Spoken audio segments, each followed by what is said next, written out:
الحمد لله والصلاة والسلام على رسول الله أشهد أن لا إله إلا الله وحده لا شريك له وأشهد أن محمدا عبده ورسوله صلى الله عليه وعلى آله وصحبه وسلم أما بعد فأعوذ بالله السميع العليم من الشيطان الرجيم من همزه ونفخه ونفثه بسم الله الرحمن الرحيم والعصر إن الإنسان لفي خسر إلا الذين آمنوا وعملوا الصالحات وتواصوا بالحق وتواصوا بالصبر۔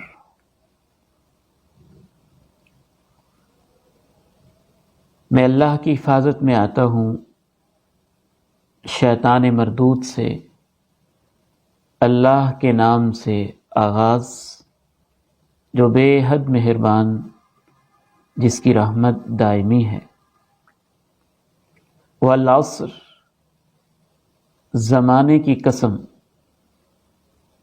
ان الانسان، بلا شبہ سب انسان،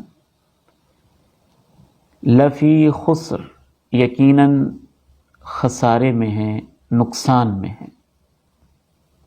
الا الذین آمنوا، سوائے ان لوگوں کے جو ایمان لائے، وعملوا الصالحات، نیک اعمال کرتے رہے، وتواصوا بالحق، ایک دوسرے کو حق بات کی وصیت کرتے رہے، وتواصوا بالصبر، اور ایک دوسرے کو صبر کی تلقین کرتے رہے۔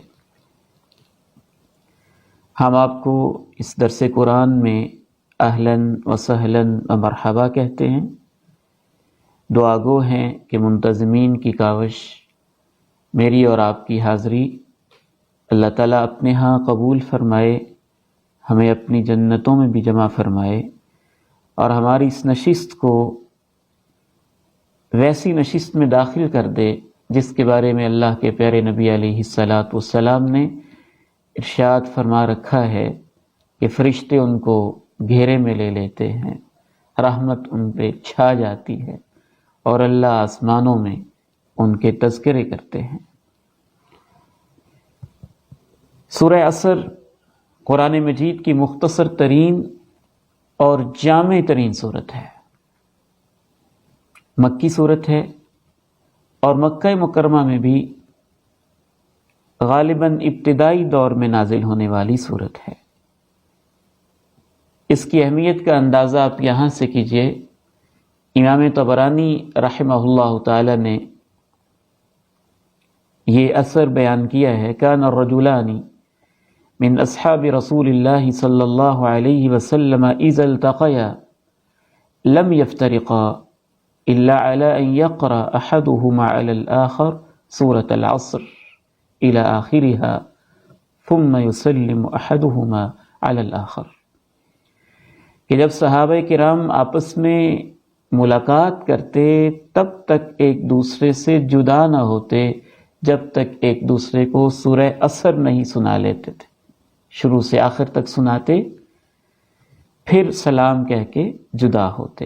امام البانی نے اس روایت کو صحیحہ میں صحیح قرار دیا ہے۔ امام شافعی رحمہ اللہ فرماتے تھے، لو تدبر الناس هذه السورة لوسعتهم، اگر انسان صرف اس صورت پہ غور و فکر کر لیں تو یہ ان کے لیے بہت کافی ہوگی۔ سب سے پہلے اللہ تعالیٰ نے اس میں العصر کی قسم اٹھائی ہے۔ واو بمعنی قسم ہے، قسم ہے العصر، زمانے کی۔ العصر کے بارے میں مختلف اقوال ہیں۔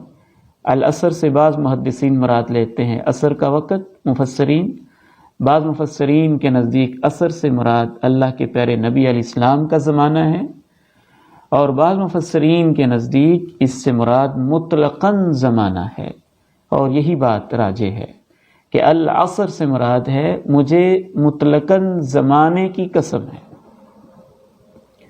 عربی زبان میں زمانے کے لیے العصر کا لفظ بھی ہے، الدہر کا لفظ بھی ہے، الزمن کا لفظ بھی ہے، اور تینوں میں کچھ دقیق اور باریک فروق پائے جاتے ہیں، کچھ معمولی ان میں ڈفرینسز ہیں گہرے. ان میں سے ایک فرق میں آپ کے سامنے شیئر کرتا ہوں. الدہر اوورال زمانے کو کہتے ہیں، یہ اس کی ٹوٹیلٹی کو شو کرتا ہے، اس کی طوالت کو شو کرتا ہے. العصر کا معنی بھی زمانہ ہے، یہ اس کی صورت کو، جلدی گزرنے کو شو کرتا ہے. اسی لیے اس کا زیادہ تر تذکرہ ماضی کے دور کے ساتھ کیا جاتا ہے. والعصر، زمانے کی قسم، گویا اس لفظ کے اندر ما بین السطور، ان بٹوین دی لائنز، یہ مفہوم بھی چھپا ہوا ہے. اس کے جلدی گزرنے کی قسم، اس کی پوری تاریخ کی قسم.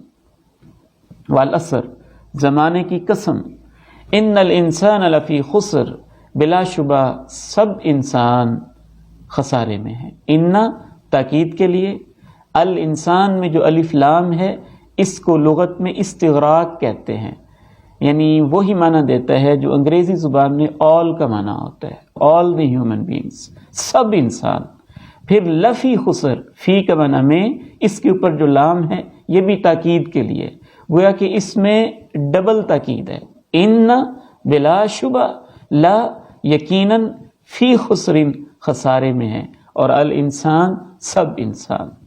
خسرن میں جو تنوین ہے نا، عربی زبان میں تنوین کے بھی مختلف معنی ہوتے ہیں. کبھی اس کا معنی تعظیم ہوتا ہے، کبھی اس کا معنی تنکیر ہوتا ہے. تو یہاں پر دونوں ہی مراد لیے جا سکتے ہیں.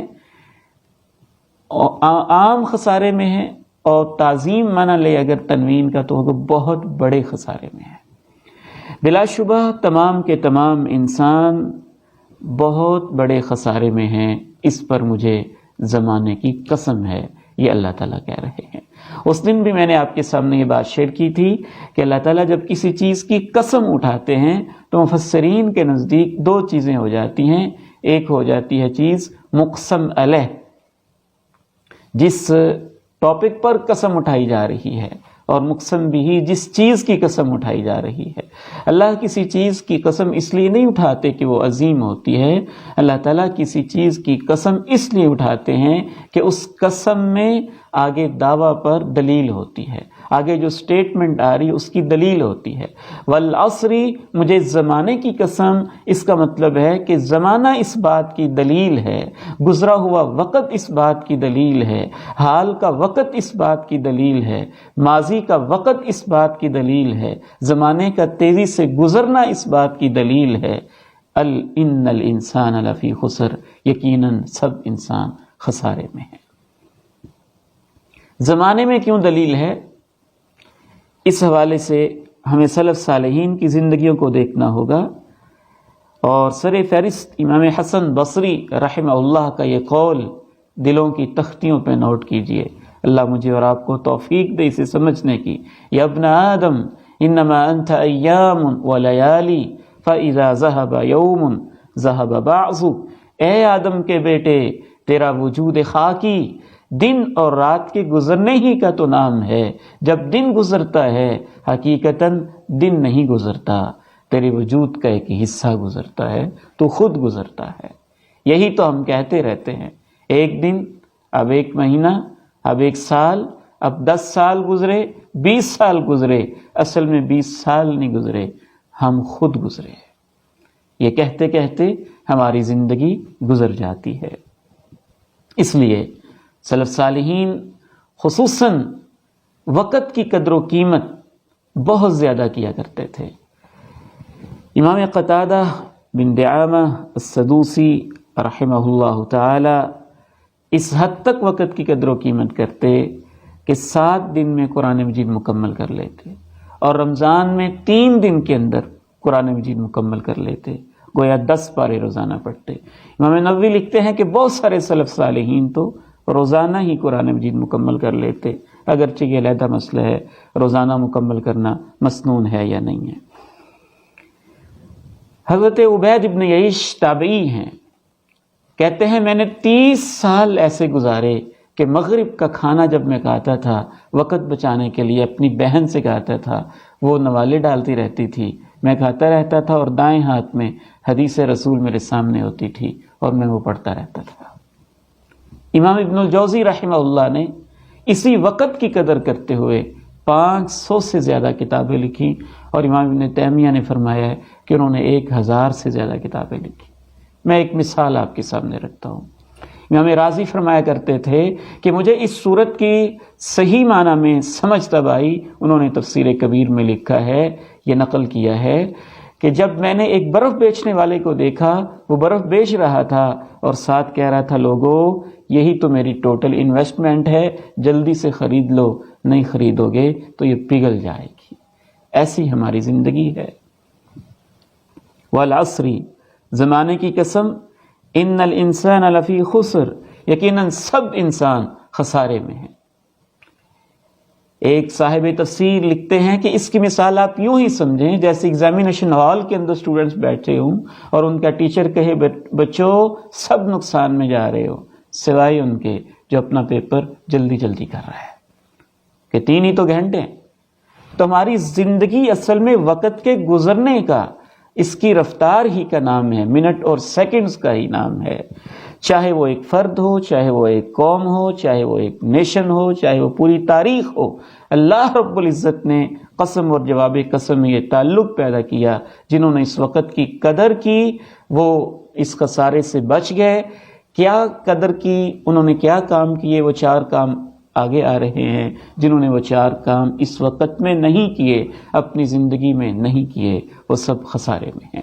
اور خسارہ کہتے ہی اس چیز کو ہیں، آپ نے ایک انویسٹمنٹ کی، آپ کو توقع تھی کہ اس میں پروفٹ ہوگی لیکن پروفٹ نہ ہوئی یا لاس ہو گیا یا آپ کی انویسٹمنٹ بھی ڈوب گئی، تو اسے ہی آپ خسارہ کہتے ہیں۔ ہماری ٹوٹل انویسٹمنٹ ہماری زندگی ہے۔ آپ نے ارشاد فرمایا کل الناس یغدو فبائع نفسہ فموبقها او معتقها، صحیح مسلم میں، ہر انسان جب صبح کرتا ہے وہ ایک سودا کر رہا ہوتا ہے، یا وہ اللہ سے سودا کرتا ہے، نیکی کے کام کرتا ہے اور اپنے آپ کو جہنم سے آزاد کر لیتا ہے، یا پھر وہ شیطان کے ہاتھ اپنے دن کو، اپنے وقت کو، اپنی صلاحیت، اپنی سکلز کو بیچتا ہے اور اپنے آپ کو تباہ کر دیتا ہے۔ یہی خسارہ ہے۔ ان الانسان لفی خسر، سب انسان خسارے میں ہیں۔ میں ایک مثال آپ کے سامنے رکھوں گا۔ آج میں کاؤنٹ کر رہا تھا باقاعدہ، 1 منٹ میں ہم اگر اس کو قیمتی وقت میں لگانا چاہے، ہم 100 دفعہ سبحان اللہ کہہ سکتے ہیں 1 منٹ میں۔ 1 منٹ کے اندر ہم 10 دفعہ درود شریف پڑھ سکتے ہیں۔ اگر ہم نے وہ وقت ضائع کر لیا تو ہم خسارے میں رہے۔ ان الانسان لفی خسر، بلا شبہ سب انسان خسارے میں ہیں، الا الذین آمنوا وعملوا الصالحات، سوائے ان لوگوں کے، خسارے سے بچنے والے صرف وہ لوگ ہیں جو 4 کام کر رہے ہیں۔ الا الذین آمنوا، ایمان لے آئے۔ ایمان میں ساری ایمانیات آ جاتی ہیں، اللہ پر ایمان، رسول پر ایمان، فرشتوں پر ایمان، کتابوں پر ایمان، آخرت پر ایمان، فرشتوں پر ایمان، تقدیر پر ایمان، یہ محکم یقین ان کے دلوں کے اندر موجود ہے، تو اس خسارے سے بچ گئے۔ پہلی کوالٹی ان کے اندر آ گئی، کچھ فیصد بچ گئے۔ وعملوا الصالحات، پھر صرف ایمان کی حد تک ہی نہ رہے، ایمان کے بعد ایمان کے اثرات، اس کے برگوبار ان کی زندگی، ان کے کیریکٹر، ان کے اعمال میں نظر آئے۔ وعملوا، اور انہوں نے عمل کیے، الصالحات، نیک اعمال، الصالحات نیک اعمال۔ نبی علیہ الصلوۃ والسلام نے ایک قبر کی طرف اشارہ کرتے ہوئے ایک دفعہ کہا تھا کہ یہ شخص جو ہے اس کے نزدیک اس وقت 2 رکعتیں تمہاری پوری دنیا سے زیادہ قیمتی ہیں۔ نیک اعمال، تو اس سورہ کا پیغام ہے کہ اپنی زندگی کو نیک اعمال میں لگایا جائے۔ نیک اعمال کے اندر ڈوز بھی ہیں اور ڈونٹس بھی ہیں۔ جو اللہ کے احکام ہیں ان کو کرنا، یہ نیک عمل ہے، اور جہاں سے اللہ نے روکا ہے وہاں سے رک جانا، یہ بھی نیک عمل ہے۔ وَتَوَاصَوْا بِالْحَقِّ، تو یہ دونوں چیزیں انفرادی طور پہ کرنے کی ہیں، ایمان، عمل صالح۔ لیکن انفرادی طور پر ہی صرف وہ اپنی زندگی میں مگن نہیں رہتے، ان کو اپنی سوسائٹی، اپنے معاشرے کی فکر بھی ہوتی ہے، اور خود بندہ بھی بعض دفعہ ایمان پر قائم نہیں رہتا، اعمال صالحات پہ قائم نہیں رہتا جب وہ اپنے ماحول پہ توجہ نہ دے۔ تو اس لیے کہا وَتَوَاصَوْا بِالْحَقِّ، ان کی توجہ اپنے ماحول پر بھی ہوتی ہے۔ تواصوا، وہ ایک دوسرے کو وصیت کرتے رہتے ہیں، ایک دوسرے کو تاکید کرتے رہتے ہیں، بالحق، حق کی۔ حق کیا ہے؟ کتاب اللہ اور سنت رسول اللہ۔ تواصی بالحق کیا ہے؟ نیکی کی بات کہتے رہنا، برائی سے ایک دوسرے کو روکتے رہنا۔ خسارے سے بچنے کے لیے یہ عظیم ترین مشن ہے جو اس دور میں بری طرح مجروح ہو رہا ہے۔ اس امت کی تو تعمیر نو کا، اس امت کو اٹھان کا بنیادی مقصد یہ تھا، جیسے کسی ادارے کے بنانے کا مقصد ہوتا ہے، اس امت کا مقصد یہ تھا کہ یہ امت نیکی کی طرف دعوت دے، برائی سے روکے۔ کنتم خیر امہ اخرجت للناس تأمرون بالمعروف وتنہون عن المنکر، کیونکہ اگر ہم یہ کام نہیں کریں گے پھر ہماری مثال اس کشتی کی طرح ہوگی جس کے بارے میں آپ نے فرمایا تھا اگر اس میں کچھ لوگ سوراخ کریں تو اسے نہیں روکیں گے تو اس سوراخ سے پانی آئے گا اور سارے ڈوب جائیں گے۔ وتواصوا بالصبر، اور صبر کی تلقین۔ یہ تینوں ہی کام، ایمان، عمل صالح، تواصی بالحق، یہ تینوں ہی کام کرنے کے لیے صبر انسان کے اندر ضروری ہے۔ صبر کا معنی ہوتا ہے اپنے آپ کو روکنا، اور اس کی 3 قسمیں مفسرین نے بیان کی ہیں۔ اپنے نفس کو ضبط کرنا، کنٹرول کرنا، صبر علی الطاعات کہ وہ نیکیوں کے کام کرے، صبر عن المعاصی گناہوں کے کاموں سے بچے، اس کے لیے بھی صبر چاہیے ہوتا ہے، اور تیسرا صبر علی الاقدار جو تقدیر کے فیصلے ہیں، مشکلات ہیں، ان پہ صبر کرنا۔ تو اس سورہ مبارکہ سے ہمیں یہ سبق ملا، وقت کی قدر کریں، ہر لمحے کو قیمتی بنائیں، ایمان پہ محنت کریں، عمل صالح اختیار کریں، تواصی بالحق اور تواصی بالصبر۔ ہم اگلی سورہ مبارکہ کی طرف بڑھتے ہیں۔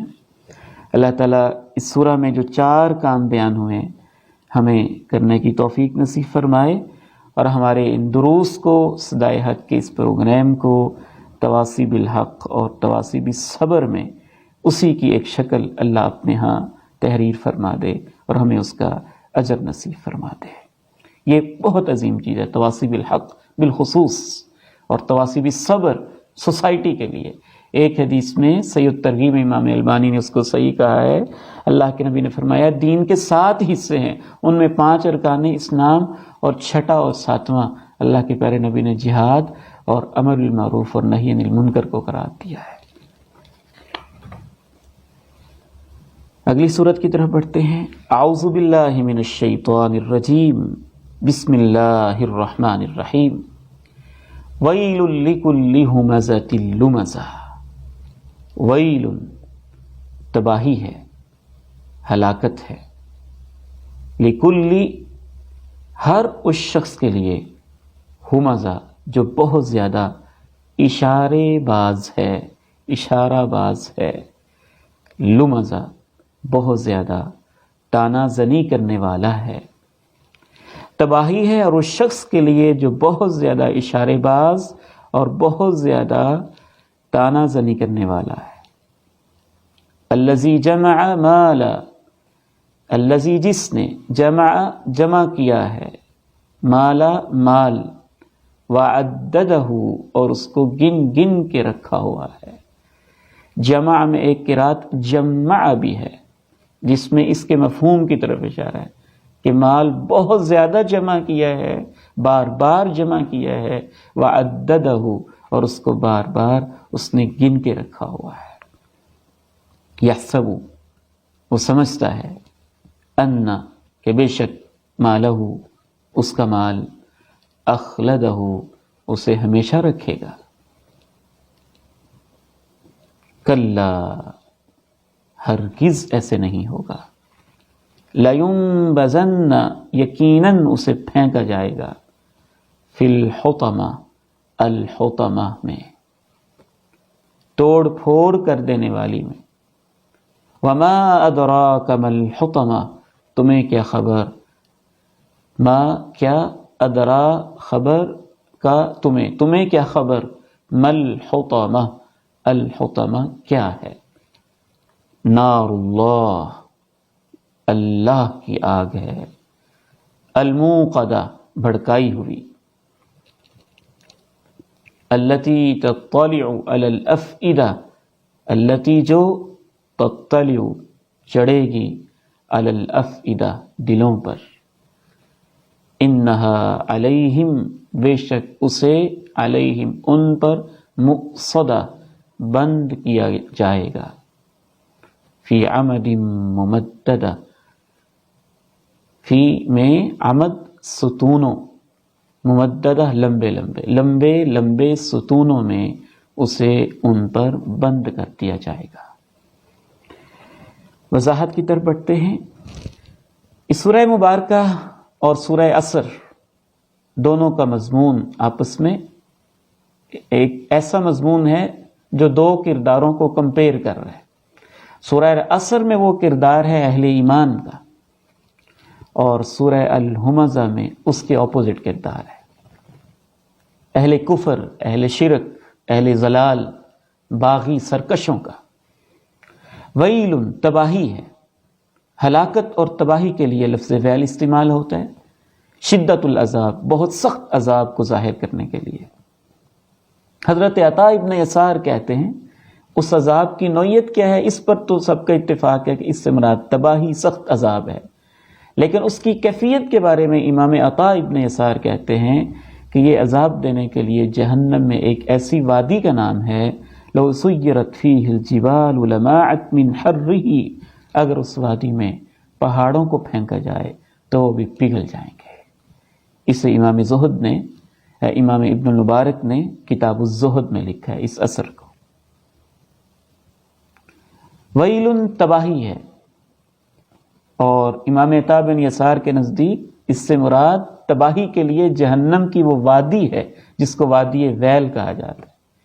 لکلی، ہر ایسے شخص کے لیے، ہمزہ، ہمزہ یہمزو اور لمزہ یلمزو، اس سے ہے یہ مبالغے کے صیغے ہیں۔ مبالغہ کہتے ہیں کسی چیز کے اندر کثرت کو بیان کرنا، اس کی زیادہ حد کو پہنچنے کو بیان کرنا۔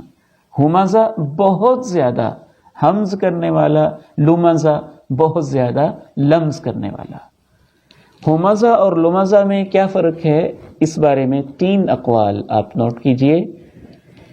بعض علماء کے نزدیک، یا علماء سے یہاں مراد کبار تابعین ہیں، مفسرین، ائمہ، ہمزہ سے مراد ہے وہ شخص جو پیٹھ کے پیچھے غیبت کرے، اور لمزہ سے مراد ہے وہ جو منہ پر تانا دے۔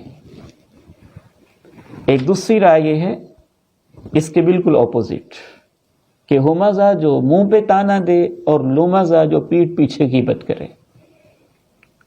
ایک تیسری رائے ہے، اور مجھ طالب علم کا رجحان اسی رائے کی طرف ہے، کہ ہمزہ سے مراد ہے کسی کی تحقیر اور تذلیل کرنا اشاروں کے ذریعے، اشاروں کے ذریعے، اور لمزہ سے مراد ہے اس کی تحقیر و تذلیل کرنا زبان درازی کے ذریعے۔ ویل لکل ہمزۃ لمزہ، تباہی ہے ہر ایسے شخص کے لیے جو اشارہ باز ہے۔ اشارہ باز میں اس طرف بھی ایک ذہن جاتا ہے کہ وہ خود بھی تحقیر و تذلیل کرتا ہے، اور اتنا متکبر ہے کہ سوسائٹی کے لوگوں کو بھی اپنی آنکھوں کے اشارے، ہاتھوں کے اشارے سے اکساتا ہے کہ اس پہ پھپتیاں کسو، اس کا مذاق اڑاؤ۔ تباہی ہے ایسے شخص کے لیے جو بہت اشارے باز ہے، لمزہ، اور بہت زیادہ تانا زنی کرنے والا ہے۔ لمز کا معنی ہوتا ہے نکتہ چینی کرنا، عیب نکالنا، اور عیب نکال کے پھر اس کے اوپر تانے دینا۔ قرآن مجید نے بالخصوص بعض کفار و منافقین کے بارے میں کہا ہے کہ وہ تانا کیوں دیتے ہیں، اس میں ایک بڑی عجیب بات ہے۔ بنیادی وجہ تانا دینے کی اس سورہ مبارکہ کی روشنی میں ان کا تکبر، ان کے پاس مال و دولت، لوگوں کو حقیر سمجھنا، اور چوتھی بنیادی وجہ کہ وہ تانا اس لیے بھی دیتے ہیں کہ نیکی کے کاموں کو بھی وہ تانا بنا دیتے ہیں، کیونکہ وہ خود نیکی کے کام نہیں کر رہے ہوتے تو ان کو اپنی خفت محسوس ہوتی ہے، وہ نیکی کے کام کو ایسے پروپیگنڈا کر کے منفی انداز میں پیش کرتے ہیں تاکہ جو نیکی کا کام کر رہے ہیں وہ بھی نہ کریں۔ یہ بڑی عجیب نفسیات ہوتی ہے بعض لوگوں کی، جیسا کہ آج کل ہم دیکھ سکتے ہیں کہ میڈیا کا پورے ڈپارٹمنٹس اس بات پہ لگے ہوئے ہیں کہ نیکی کے کاموں کو معاشرے کے لیے، مسلم سوسائٹیز کے لیے تانا بنا دیا جائے. اس کے اوپر باقاعدہ تھنک ٹینکس بیٹھے ہوئے ہیں. تو اس دور میں بھی وہ کیا کرتے تھے؟ الذین یلمزون المتطوعین من المؤمنین فی الصدقات والذین لا یجدون الا جہدہم فیسخرون منہم. اللہ کے پیارے نبی نے ایک دفعہ فنڈنگ کا اعلان کیا. کوئی تھوڑا لے کے آیا مزدور بیچارہ، تو اس کا یہ دیکھو اس کے ایک مٹھی بھر جو سے فتح ہو جائے گا علاقہ، روم کا مقابلہ ہو جائے گا.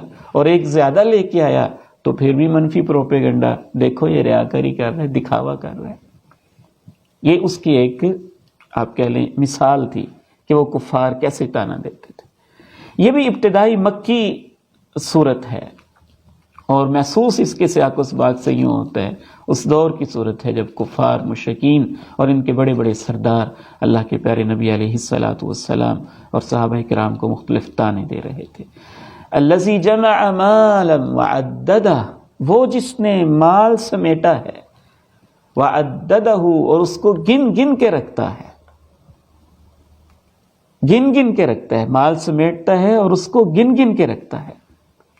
یحسب ان مالہ اخلدا، وہ سمجھتا ہے کہ اس کا مال اسے ہمیشہ رکھے گا. یہاں سمجھتا ہے سے مراد یہ ہے وہ اپنے عمل سے، اپنے رویے سے، اپنے بخل سے، اپنے تکبر سے، اپنے اونچے اونچے محلوں سے یہ سمجھتا ہے، کردار کے ساتھ یہ ثابت کرتا ہے گویا اس کے نزدیک سب کچھ مال ہے، پیسہ اور دولت ہے. جناب ہود علیہ الصلاۃ والسلام نے بھی اپنی قوم سے یہی کہا تھا، اتبنون بکل ریع آیۃ تعبثون، ہر اونچے مقام پہ تم ایک یادگار بنا دیتے ہو، لا حاصل کام کرتے ہو. وتتخذون مصانع لعلکم تخلدون، اور اونچی اونچی بلڈنگیں تم بناتے ہو شاید کہ تمہیں یہاں ہمیشہ رہنا ہے. زبان سے نہیں انسان کہہ رہا ہوتا، اس کی نفسیات کی عکاسی اس کا عمل کر رہا ہوتا ہے. وہ مال جمع کرتا رہتا ہے، ہر وقت اس کو گنتا رہتا ہے. مال لگاتا ہے تو کوٹھیوں بنگلوں پہ لگاتا ہے، اپنی عیاشی پہ لگاتا ہے. بخیل ہے پرلے درجے کا، لوگوں کو حقیر سمجھتا ہے اور کسی کو دینے کے لیے، کسی پہ خرچ کرنے کے لیے آمادہ نہیں ہوتا. یہ ساری برائیاں جمع ہو جاتی ہیں تکبر، حسد، مال اور زیادہ دولت کی وجہ سے اور ایمان کی کمزوری کی وجہ سے. اس لیے ایک آیت مبارکہ میں اللہ تعالیٰ نے یہ کہا، وَلَا تُطِعْ كُلَّ حَلَّافٍ مَّهِينٍ هَمَّازٍ مَّشَّاءٍ بِنَمِيمٍ مَّنَّاعٍ لِّلْخَيْرِ مُعْتَدٍ أَثِيمٍ وَيْلٌ لِّكُلِّ هُمَزَةٍ لُّمَزَةٍ، تباہی ہے ہر اس شخص کے لیے جو بہت زیادہ اشارہ باز ہے، بہت زیادہ تانے دینے والا ہے. الذی جمع مالا، جس نے مال کو سمیٹ رکھا ہے، وعددہ، اور اس کو بار بار گنتا رہتا ہے، بار بار اس کو گنا ہے اس نے. یحسب ان مالہ اخلدا، وہ یہ سمجھتا ہے کہ اس کا مال اسے ہمیشہ رکھے گا. اخلدہ، خلد یخلد کا معنی ہوتا ہے ہمیشہ رہنا، اور اخلد یخلد کا معنی کسی کو ہمیشہ رہنے والا بنا دینا. وہ سمجھتا ہے کہ اس کا مال اس کو ایسا بنا دے گا کہ وہ ہمیشہ رہے گا. کلا، ہرگز نہیں، قطعا نہیں. اس میں زجر بھی ہے، توبیخ بھی ہے اور سابقہ خیالات کی نفی بھی ہے. ہرگز نہیں، اس کے خیالات کے مطابق نہیں ہوگا، وہ کبھی ہمیشہ نہیں رہے گا. اسے یہاں سے جانا ہوگا. مال تو اتنا چھوڑے گا کہ قبر تک بھی اس کے ساتھ نہیں جائے گا. پھر اللہ نے ڈائریکٹ ہی کہہ دیا، لَيُنبَذَنَّ فِي الْحُطَمَةِ، ضرور اسے پھینکا جائے گا. فی الحطمہ، الحطمہ میں، یہاں بھی لام تاکید کے لیے لا، اور پھر آخر میں جو نون آ رہا ہے جس کے اوپر شد ہے، اس کو بھی نون تاکید کہتے ہیں، نون تاکید. تو لام بھی تاکید کے لیے لام تاکید، اور اینڈ پہ نون، نون تاکید، دوہری تاکید جمع ہوگی. جب دوہری تاکید جمع ہو جائے تو بعض مفسرین نے لکھا ہے کہ یہ قسم کے برابر ہو جاتی ہے. ہرگز نہیں، قسم ہے اسے پھینکا جائے گا. یا آپ کہہ لیں یقیناً، یقیناً اسے پھینکا جائے گا. پھینکنے کے لیے بھی عربی زبان میں مختلف الفاظ میں قذف کا معنی بھی پھینکنا ہے، طرح کا معنی بھی پھینکنا ہے، رما کا معنی بھی پھینکنا ہے، ان کے اندر بھی باریک فرق ہوتے ہیں۔ قرآن بہت عظیم کتاب ہے، اس کے ہر لفظ میں گہرائی ہے۔ نبذ کا معنی ہوتا ہے کسی چیز کو ردی سمجھ کے پھینک دینا، غیر اہم سمجھ کے پھینک دینا، معمولی سمجھ کے پھینک دینا، اسے یقیناً پھینکا جائے گا ذلیل سمجھ کے، حقیر سمجھ کے، ردی سمجھ کے۔ کہاں؟ فی الحطمہ، بہت زیادہ توڑ پھوڑ کرنے والی، چورا چورا کر دینے والی میں۔ الحطمہ، حطمہ یحطم، اس کا معنی بھی ہوتا ہے کسی چیز کو توڑ دینا، ٹکڑے ٹکڑے کر دینا، اس سے یہ بھی مبالغہ ہے، اس میں مبالغہ ہے۔ بہت زیادہ توڑ پھوڑ کرنے والی، بہت زیادہ چورا چورا ٹکڑے ٹکڑے کر دینے والی میں اسے پھینکا جائے گا۔ وما ادراک ما الحطمہ، تمہیں کیا خبر الحطمہ کیا ہے؟ یہ اس کی ہولناکی کو شو کر رہے کہ الحطمہ کیا بلا ہے، وہ کیا مصیبت ہے، تمہیں اس کا اندازہ ہی نہیں ہو سکتا۔ وما ادراک ما الحطمہ، تمہیں کیا خبر الحطمہ کیا ہے؟ نار اللہ، اللہ کی آگ۔ بہت ہولناک لفظ ہے یہ، اللہ کی آگ۔ وہ آگ جو اللہ نے بنائی ہے، جو اللہ نے اسپیشل پیدا کی ہے، جو اللہ نے بھڑکائی ہے، اللہ کی بھڑکائی ہوئی آگ۔ الموقدہ، اوقدہ یوقد، آگ کو بھڑکانا، اسی سے وقود ہے، وقود کا معنی بھڑکانے کے لیے جو ایندھن ڈالا جاتا ہے، وہ اس سے یہ اس میں مفعول ہے۔ نار اللہ الموقدہ، اللہ کی بھڑکائی ہوئی آگ۔ کیسی ہے وہ آگ؟ التی تطلع، جو تطلع پہنچ جائے گی، علی الافئدہ، دلوں پر۔ تطلع کے دو معنی مفسرین نے بیان کیے ہیں۔ ایک اطلاع کا معنی ہوتا ہے کسی جگہ پہنچنا۔ امام طبری لکھتے ہیں کہ عرب لوگ جب کوئی کسی علاقے میں پہنچے تو کہتے ہیں متى طلعت ارضنا، آپ ہمارے علاقے میں کب پہنچے تھے، یعنی بلغت ارضنا۔ تو امام طبری فرماتے ہیں کہ اس معنی میں تطلع کا معنی ہے تبلغ، جو پہنچ جائے گی، علی الافئدہ، دلوں پر، یعنی پورے جسم کو۔ عموماً آگ نے تو پورے جسم کو ہی پہنچنا ہے، دلوں تک پہنچنے کا مطلب پھر مفسرین نے یہ بیان کیا کہ عموماً دنیا کی آگ جب دل تک ابھی نہیں پہنچی ہوتی، اس سے پہلے انسان کی موت واقع ہو جاتی ہے، لیکن وہ جہنم کی آگ پورے جسم تک بھی پہنچے گی اور دل تک بھی پہنچے گی، اس کے باوجود اسے موت نہیں آئی ہوگی، اور اپنے دل کے اندر اس کی ساری کوفت، تکلیف اور درد محسوس کر رہا ہوگا۔ ایک دوسرا معنی ہے اور وہ بھی بہت خوبصورت ہے۔ اطلع کا خود قرآن مجید میں ایک معنی ہے جھانکنا، فاطلع فرآہ فی سواء الجحیم، جھانکنا۔ تو اس معنی میں اس کا معنی ہوگا نار اللہ الموقدہ، وہ اللہ کی بھڑکائی ہوئی آگ ہے، التی تطلع علی الافئدہ، جو دلوں کو جھانکے گی۔ اس لحاظ سے جہنم کی آگ ایک باشعور مخلوق ہے، اس میں اللہ ایسا شعور پیدا کرے گا، دلوں کو ریڈ کرے گی، دلوں کو پڑھے گی، اس میں کتنا حسد، کتنا کفر، کتنی منافقت، کتنا شرک ہے، اس کے مطابق وہ اس کو سزا دے رہی ہوگی۔ التی تطلع علی الافئدہ، جو دلوں پر جھانکے گی۔ اور افئدہ کا معنی ہم دل کر رہے ہیں، قلب ان کا معنی بھی دل ہوتا ہے، فؤاد کا معنی بھی دل ہوتا ہے۔ قلب اوور آل ہارٹ کو کہتے ہیں، اور اس کے اندر وہ حصے جہاں نفرتیں، محبتیں ہوتی ہیں، خصوصاً اس حصہ کو فؤاد کہتے ہیں۔ وہ دل کے اندر تک جھانکے گی، دل کو ریڈ کرے گی، اس کے خیالات پڑھے گی، اس کے مطابق پھر اس کو سزا دے گی۔ انہا، بے شک وہ آگ، علیہم، ان پر، مؤصدہ، بند کر دی جائے گی۔ اوصد الباب کا معنی ہوتا ہے دروازے کو بند کرنا، بے شک اس آگ کو ان کے اوپر پھر بند کر دیا جائے گا، یعنی جہنم کے دروازوں کو آگ میں ان کو پھینکنے کے بعد اوپر سے بند کر دیا جائے گا۔ فی عمد ممددہ، لمبے لمبے ستونوں میں۔ عمد، عمود کی جمع ہے، عمود ستون کو کہتے ہیں، اس کی جمع ہے عمد، اس کی جمع عمد بھی آتی ہے اور عمود بھی آتی ہے، اس لیے یہاں بھی دونوں ہی قرأتیں ہیں، فی عمد ممددہ بھی ہے اور ایک قرأت فی عمود ممددہ بھی ہے، لمبے لمبے ستونوں میں۔ اس کے بھی دو معنی کیے گئے ہیں، ایک معنی لمبے ستونوں سے مراد مفسرین نے لیا ہے کہ وہ جہنم کے شعلے لمبے ستونوں کی طرح ہوں گے، یا اس کے اندر جو لوہے کے ستون بھی ہوں گے جہنم کے اندر، وہ بھی جلنے کے بعد شعلوں میں بدل جائیں گے، لمبے لمبے ستونوں میں۔ اور دوسرا معنی ہے کہ جہنم کے اندر جہنمیوں کو سزا دینے کے لیے لمبے لمبے ستون ہوں گے۔ امام طبری نے اس کو راجح قرار دیا ہے کہ لمبے لمبے ستون علیحدہ سے ہوں گے جہنم میں، ان کے ذریعے کسی طریقے سے جیسے اللہ چاہے گا باندھ کے یا مار کے ان کو سزا دی جائے گی۔